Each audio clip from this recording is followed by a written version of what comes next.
Welcome back, folks. There it is, a live shot of Joliet, Illinois. That's the Will County Courthouse. It's about an hour from Chicago, downtown Chicago. Will County, nice community out there. I spent some time out there and actually spent a little bit more time in Bolingbrook, which is where all of this took place. And that's where Drew Peterson lives. So this is his county, his neighborhood. They didn't go anywhere to try this case other than from where Drew Peterson is from, and Kathleen Savio was living as well, folks. So our coverage continues of the Drew Peterson case. Mike Brooks is with me, and Mike, we do. Mike, stand by, okay? I've got a very special guest I need to introduce right now. We've got all these great viewers out there. The 13th juror. Well, today's 13th juror is literally a 13th juror because she's been inside the courtroom. Toni Aquilico joins me. She has been inside the courtroom not once, not twice, but 3 times. Right, Toni? 4 times. 4 times. Okay, I stand corrected. Yes. She's been in there 4 times, so your opinion is very valued by me, Toni, and I appreciate you coming here. Let me start first with your big picture impression on how things are going, because I know you watch trials all the time. You're in the courtroom watching this one. From your 4 days inside that courtroom, who do you think's winning? The defense. Really? Unfortunately, yes. Yes, the defense. And why do you say that? They are like the puppeteers in that courtroom. Whatever they say goes. They are so prepared. They have dirt on every prosecutor's witness. The judge sides with them all the time. It's really maddening, actually. Okay. So Toni, and it's always a fine line for the defense, right? And these guys are experienced. They're very good. They're very smart. They know what they're doing. Do they come across at all as being, a little too prepared, a little too slick, or is it just that they are commanding this courtroom?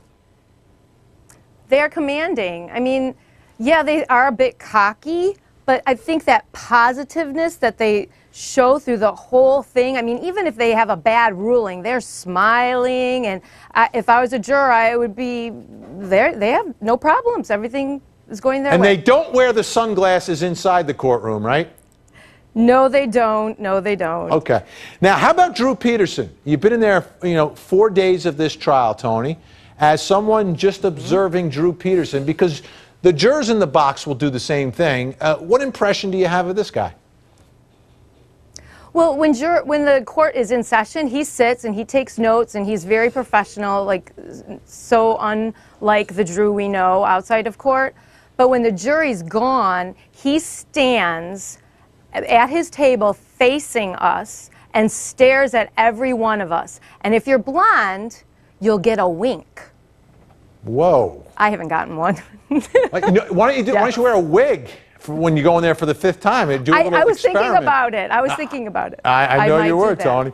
All right, so what has surprised you the most about seeing this case? Because I know you've been following this story since Stacey Peterson went missing. What has surprised you the most about what you've seen inside the courtroom? It's what I'm most upset about is everything that can't get in, everything that the jury is not being able to hear. It's not giving the full picture. And that is always a challenge for prosecutors. In this case, even more of a challenge, because the whole reason that we're hearing this case is because of what happened to Stacey Peterson, that she went missing, that no one's heard from her, but the jury's not going to hear anything about that. They'll hear her name, and I don't know what they know going in. How about prosecutors in this case? You've talked a lot about the defense. What sort of impression do you have of the folks who are representing the people of the state of Illinois?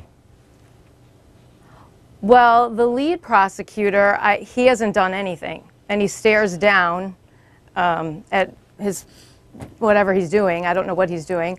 The woman, Ms. Patton, I just think she needs to learn how to ask a non-leading question, because there's so many objections that it's getting really distracting. And it's mostly, well, not mostly, but a lot of times because she does ask a leading question and doesn't lay a foundation. You've got all the terms down. You've been watching your In Session, Toni. I love this. All right. Absolutely. I missed my calling as a lawyer. Well, but let's now talk I'm about a little, the jury, though. Mini Jean. You got your Okay. notebook, right? Let's talk about the jury, I have my though. notebook with. Okay.